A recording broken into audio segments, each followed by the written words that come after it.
Good morning, Christ City. I am so grateful to be with you all this morning. If you were here last night, thank you. I guess not here. If you were with us last night, thank you. I had a wonderful time meeting some of you and chatting with some of you. Being together, especially now, I think, is one of the most sacred and powerful things that we can do.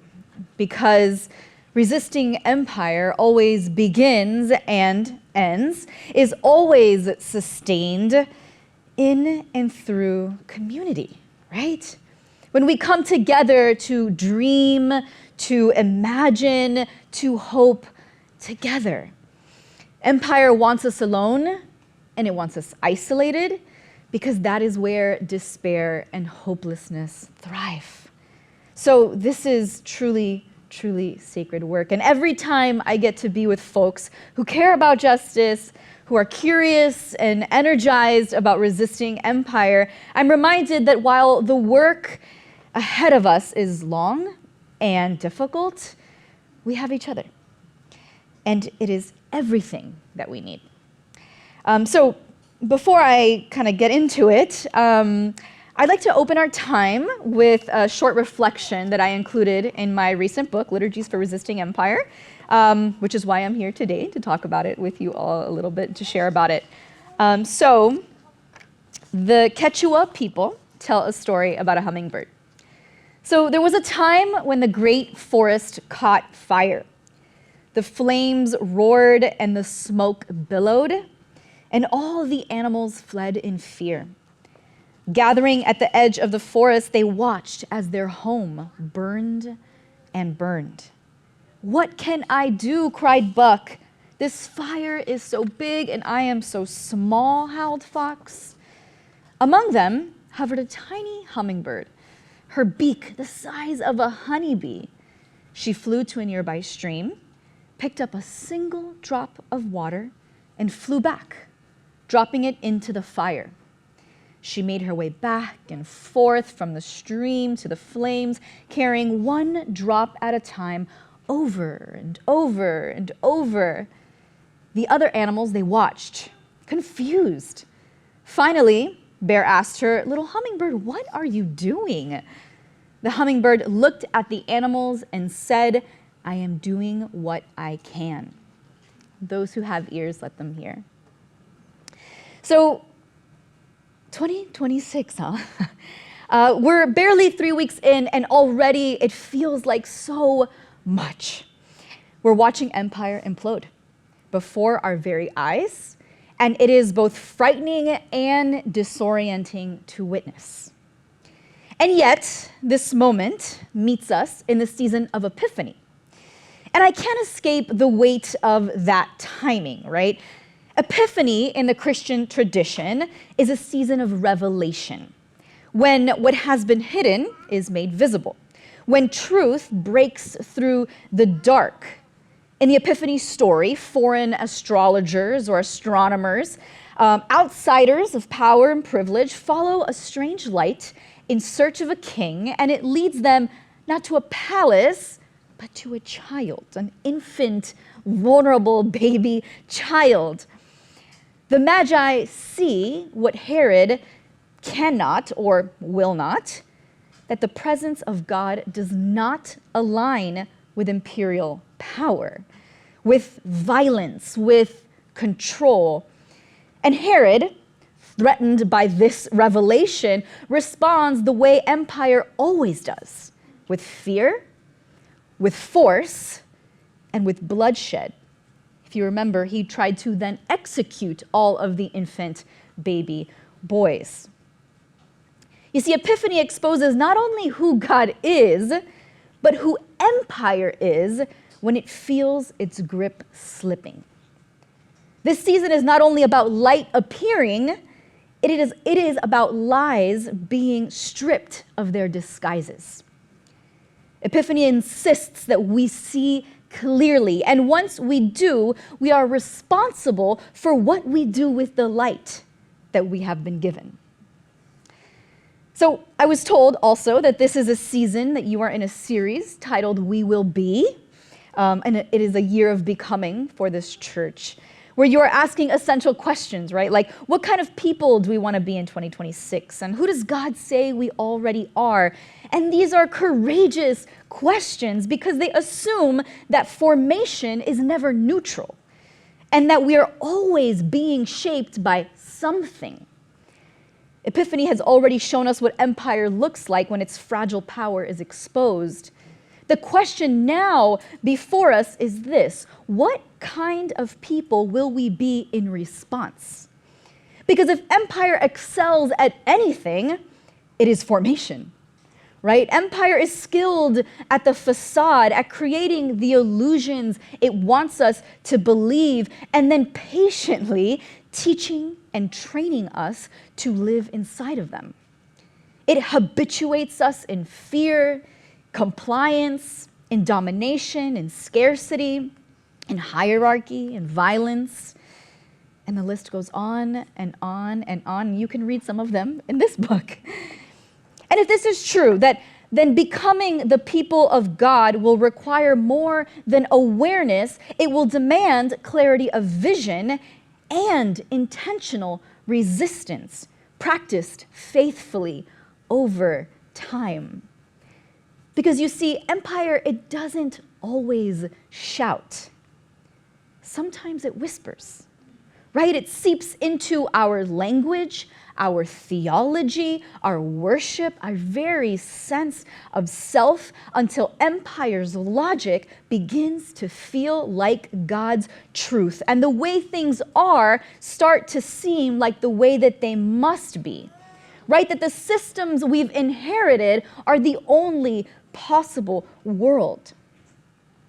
Empire spins stories about violence and hierarchy, dualism and dominance.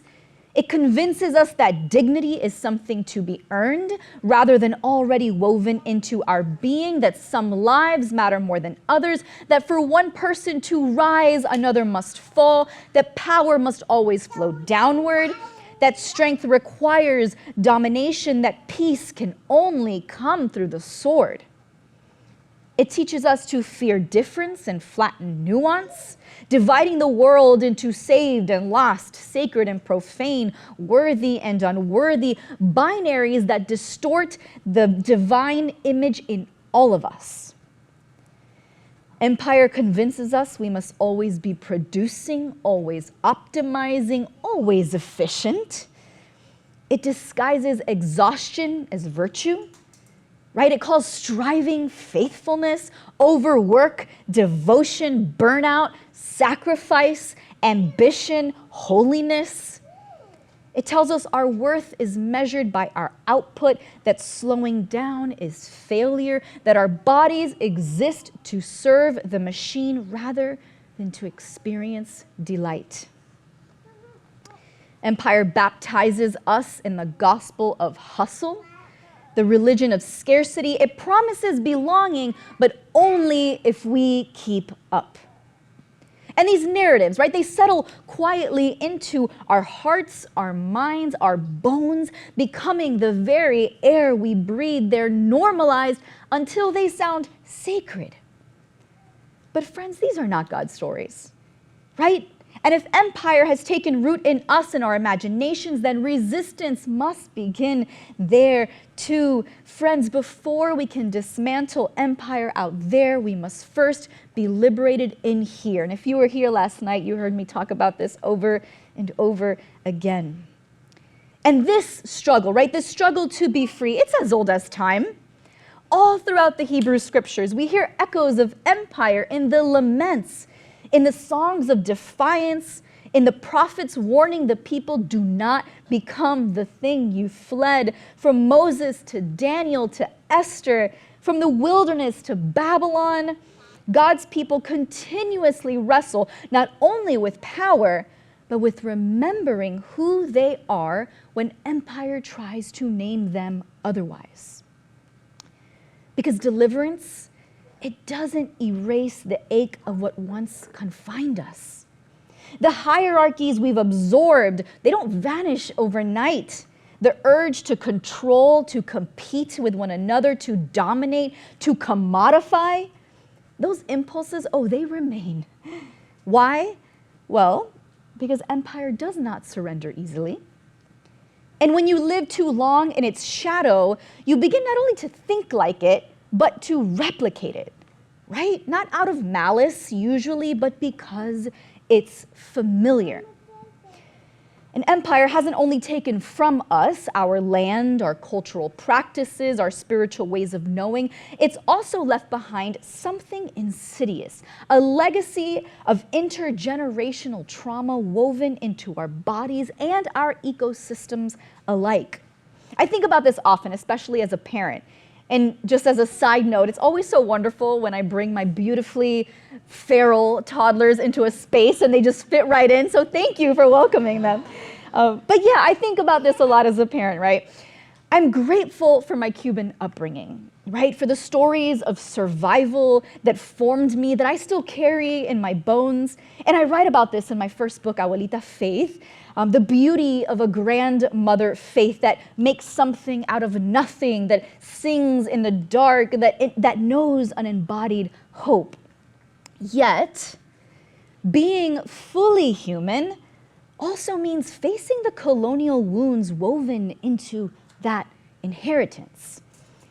I'm learning that healing from these systems, from things like hierarchy or patriarchy or machismo in my culture, among other things, that have been passed down to me from my elders doesn't dishonor their sacrifice or their lived experience. No, it honors the fullness of who we are as humans.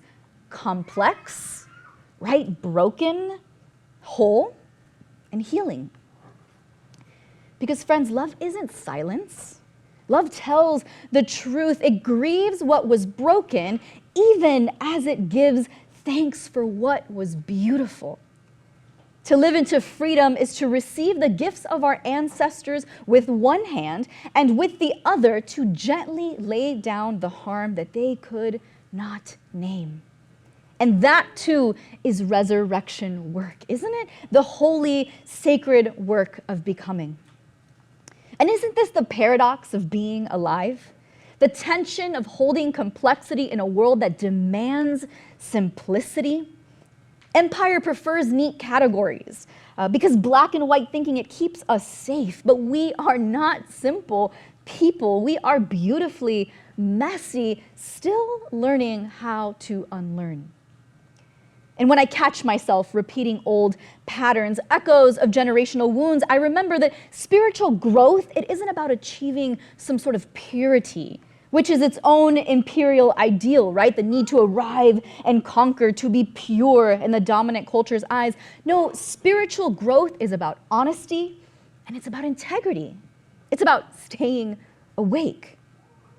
Decolonizing our hearts isn't about moral perfection, but about seeing ourselves clearly. The same clarity that reveals empire out there must also expose its patterns in here. The ideologies, the fears, the inherited narratives that shape how we engage with ourselves, with another, and with divinity. It's sort of like our own continuous, ongoing, personal epiphany journey. And through it all, the God who led the people out of Egypt and into the wilderness still leads us out of hierarchy and fear, individualism and exclusion into new ways of being, of loving, and of raising the next generation. You see, it is the wilderness that becomes Moses' teacher. In the wilderness of Midian, beyond Pharaoh's walls, Moses steps into an ungoverned land where nothing belongs to empire, not the people and certainly not the land. Here in the wilderness, Moses is stripped of status and power and becomes a shepherd, learning humility, dependence, care. You see, friends, when Moses fled Egypt after killing the taskmaster, he wasn't just running from Pharaoh, he was entering a place where Pharaoh's logic could not follow him. For 40 years, he unlearned the rhythms of empire, discovering that holiness is born not of domination or perfection, but of presence. And only then, before the burning bush, does God call him to set the people free. Because before Moses can liberate others, he must first be liberated himself. But even then, standing before the flame, if you remember, or as Justin read, you can still hear the smallness that empire had etched into his bones. Even after 40 years of unlearning, at the moment of his calling, Moses still voices every lie empire had etched into his bones. I am not enough. I am not capable. I don't have the words. And I love that God listens. Right? Like God doesn't shame or dismiss his fears and his uncertainty. Instead, God meets him right there in the place of his unlearning. I will be with you. Because ridding ourselves of empire's lies, friends, it takes a lifetime. But thanks be to God, God is patient with us. And maybe, just maybe, that means we can be patient with one another too. Now, what I really want to focus on today is the next few verses of this burning bush story. So after Moses is told to set the people free, and he shares his insecurities and his doubts, and God tells him that he will be with him, Moses then says to God, Exodus 3, verses 13 and 14, suppose I go to the Israelites and say to them, the God of your fathers has sent me to you. And they ask me, what's his name? Then what do I tell them? And God says to Moses, I am who I am. I'm sure this is not unfamiliar to you. This is what you are to say to the Israelites, I am has sent you. And perhaps, like many of you, I grew up hearing the phrase that I am who I am as a description of a powerful, unchanging God, right? An evangelical blog I read recently about this that I stumbled upon from my Calvinist days. It called it God's absoluteness. And I'll read a quote from this blog post that I read.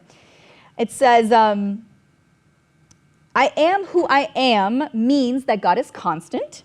He is who he is. There is no development in God, no progress, because absolute perfection cannot be improved. And look, I'm not here to argue about the nature of God, right? About immutability and absoluteness or whatever language we choose to call it. I know people hold these convictions deeply. And while I don't feel the same urgency, to define them, I still don't dismiss and dishonor them, right? I don't want to dishonor them. But what I've learned through my seminary years, despite multiple theology degrees, is that the most honest declaration I can make about God is, I don't know. And over time, I've come to recognize that this too is a holy confession, right? And still, I can't help but notice that this is often the kind of God that empire wants, or that empire prefers. A God who is rigid, right? Predictable, easily defined, neatly contained. A God who can be codified, a God who can be categorized, taught without disruption, and wielded without risk. But I love that the text itself invites us to look closer. And when we do, everything sort of shifts. You see, the Hebrew behind the phrase that we translate as I am is not static at all.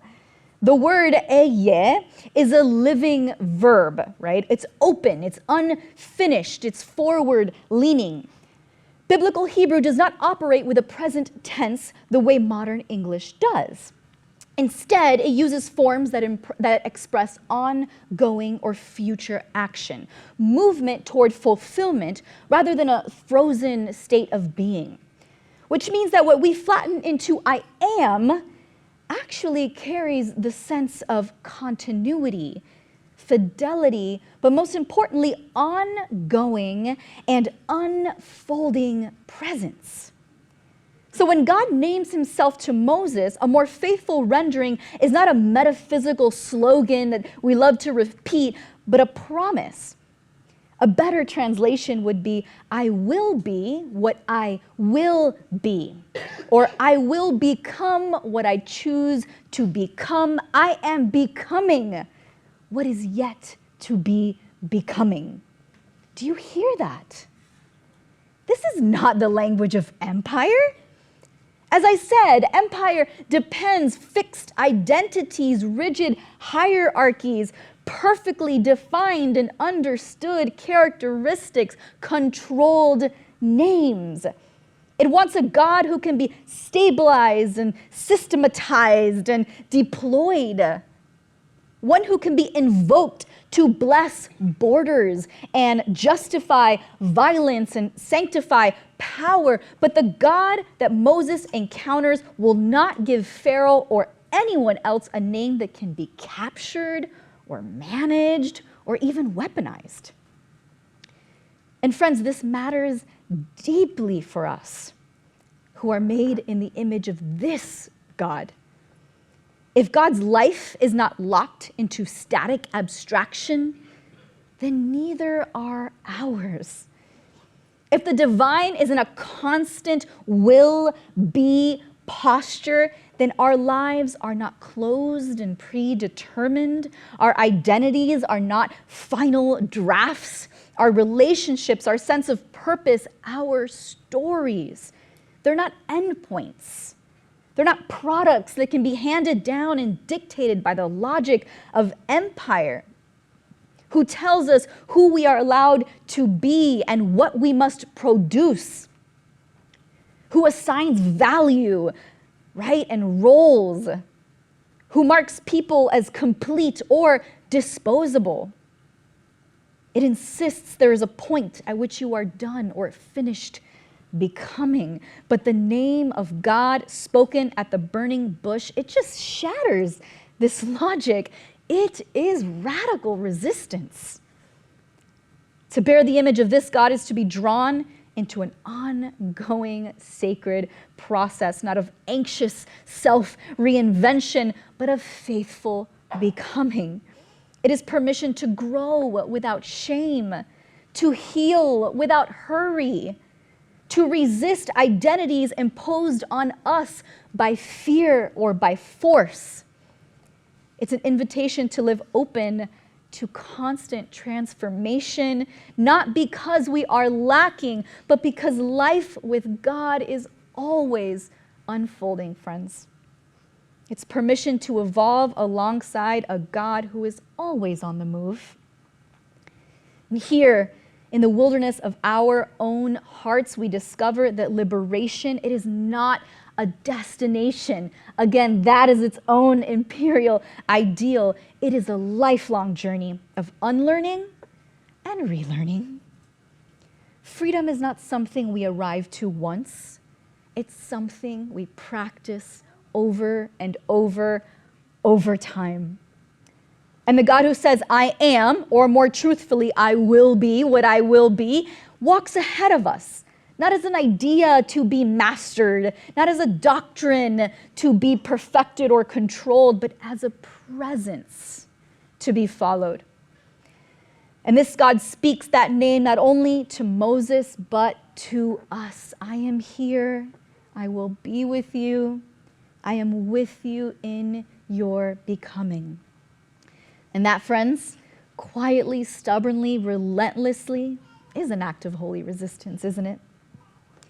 And what I love is that this is the pattern of the people of God, right? Just like us and just like Moses, the Israelites too were invited into a process of becoming. Their liberation, it did not happen in a moment, and neither did their transformation, right? Like Pharaoh's power might have been broken overnight, but Pharaoh's logic, again, it lived on in their bodies and their fears and their imaginations.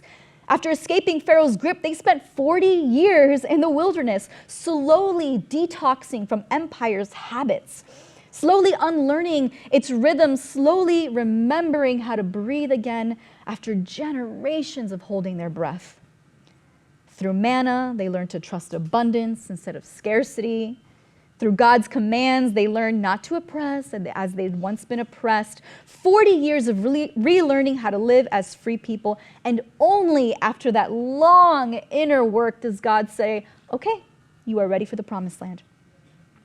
Because the story of God's people has never only been about liberation from an external empire. It's always been about the deeper work, about liberation from the fears, the desires, and the habits of thought that kept them bound. And again, when they wanted to go back, when freedom felt too risky and the old chains felt familiar, God did not abandon them. God stayed, God moved with them, God remained present in the process. The same God who said, I will be what I will be, kept being with them, feeding them, correcting them, forgiving them, leading them, patiently shaping a people who would carry freedom without recreating empire. And this too, it's our story, isn't it? We who live in a culture that tells us how to be, what to buy, whom to trust for wisdom. We too must enter the wilderness and let it do its holy work in us until we are free enough to help set others free, until our hearts remember what Pharaoh made us forget, that God's abundance, oh, it's already here. Right? That God's presence, it's already among us, that true liberation begins not in the center of empire, but in the wilderness places where the Spirit teaches us how to breathe again. We are not failures because we are becoming. We are faithful precisely because we are willing to stay in the wilderness long enough to be transformed by it. Only when we step into this liberating work can we see what generations struggled to understand, generations before us, generations in Scripture, that the story of God's people was never about establishing a ruler. It was always about forming a people. Even after their deliverance, the Israelites longed for what was familiar. They desperately wanted a king to carry their hopes and values so they wouldn't have to live it out themselves. But God's covenant was never meant to rest on a throne. It was always meant to take shape in shared life, in a community bound not by hierarchy or violence, but by justice and mercy, not by fear, but by love. And this is what makes Jesus so bewildering, so beautifully confounding. Friends, if kings rise by conquest and rule by force, what in the world do we do with a Messiah who refuses both? Who refuses to grasp at power? He doesn't build armies or grand ballrooms. He does not imprison the vulnerable, traffic in lies, or turn human beings into threats for political gain. Jesus does not separate families to prove strength or manufacture enemies to maintain control. He does not reinforce borders, seize land, or tax the people. Instead, Jesus gathers them. How? Through presence. Around ordinary tables where rich and poor, citizen and foreigner, worthy and unworthy, they sit side by side, where belonging isn't earned, purchased, or proven, but received as grace. Friends, Jesus does not build another empire. He reveals what it means to live free of one. And the story, this whole sweeping story, has never been about a single ruler. It has always been about us, about a people learning to belong to one another, to embody the freedom God has already declared over us. The change we long for in the world, it begins right here, in the slow, sacred work of transformation within. One small act of courage, one honest confession, one drop of water in the fire at a time. So friends, who will we be in 2026? Who do we want to become? And who does God say we already are?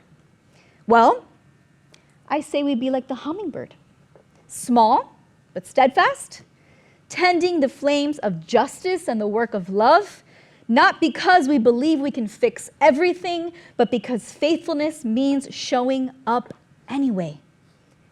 Like the light of epiphany breaking into the darkness, our small acts reveal what God is already doing in the world.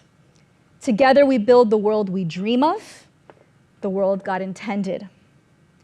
This is what I think it means to become. Amen.